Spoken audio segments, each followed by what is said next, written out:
Super গাড়ী বিচাৰি আছে নেকি? যদি সুপাৰ গাড়ী বিচাৰি আছে আপোনালোকৰ কাৰণে আজি ভাল গাড়ী এখন লৈছো, সুপাৰ গাড়ী। বলক আমি গাড়ীখন চাই লওঁ।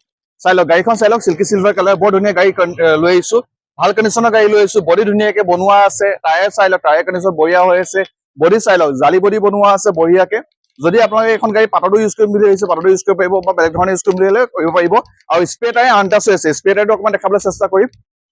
স্প্ৰে টায়াৰ চাওক, আনটাচ হৈ আছে। আৰু যিকেইটা টায়াৰ লাগি আছে সেইকেইটাও 99% টায়াৰ বঢ়িয়া কণ্ডিশ্যন আছে। কাৰণ গাড়ীখনৰ ৰানিং বহুত কম। ৰানিংটো কিমান হৈছে সেইটো কম। গাড়ীখন ভালদৰে চাই লওক। ৰানিং বহুত কম হৈ আছে। আৰু অকণমান কেবিনটো দেখাইছো, কেবিনটো চাই লওক। আৰু ৰানিংটো এখন গাড়ীৰ ৰানিংটো 7,533 কিলোমিটাৰ অনলি হৈছে।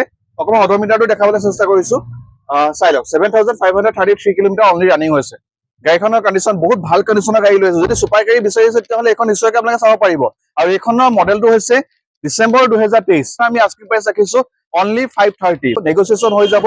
নেগচিয়েট প্ৰাইচ কিমান হ'ব আমি অন টেবুল ডিছকাশ্যন কৰিম। যদি আপোনালোকে ৰিফাইনেন্সত ল'ব বিচাৰিছে, ৰিফাইনেন্স হৈ যাব। যদি আপোনালোকে কিবা গাড়ী এক্সচেঞ্জ কৰিব বিচাৰিছে, পুৰণা গাড়ী এক্সচেঞ্জ ফেচিলিটিও আছে। আপোনালোকে আহক, ৰিচা কাপলে যোৰহাট, মাললি, ঢেকৰগাঁও ৰোড, স্ক্ৰীণত কণ্টেক্ট নাম্বাৰ দিয়া আছে, আপোনালোকে কণ্টেক্ট কৰিব পাৰিব। Thank U.